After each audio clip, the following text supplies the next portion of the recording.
শীতকালে কোন রোগটি বেশি হয়? Option A dengue, B malaria, C সর্দি কাশি, ডি কলেরা।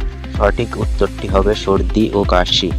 ২ নম্বর প্রশ্ন, শীতকালে ভাইরাস জনিত সংক্রমণ বেশি হওয়ার প্রধান কারণ কি? অপশন এ বেশি গরম, অপশন বি কম আর্দ্রতা, সি অতিরিক্ত বৃষ্টিপাত, ডি সূর্যের তাপ। তো সঠিক উত্তরটি হবে কম আর্দ্রতা বা সূর্যের অল্প তাপ। ৩ নম্বর প্রশ্ন, শীতকালে ফ্লু দ্রুত ছড়ায় কারণ? অপশন এ মানুষ বেশি ঘামায়, বি মানুষ ঘরের ভিতরে বেশি থাকে, অপশন সি পানির অভাব হয়, অপশন ডি বাতাসে খুব গরম থাকে। সঠিক উত্তরটি হবে মানুষ ঘরের ভিতরে বেশি থাকে বলে। শীতকালে হাঁপানি রোগীরা বেশি কষ্ট পায় কেন? অপশন এ ঠান্ডা বাতাসের জন্য, অপশন বি বেশি আলোয় থাকার জন্য, সি বেশি বৃষ্টিপাত হওয়ার জন্য, ডি খাবার কম খাওয়ার জন্য।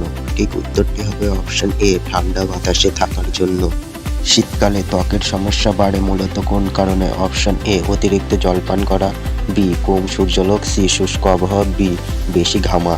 সঠিক উত্তর হবে অপশন সি শুষ্ক আবহাওয়া।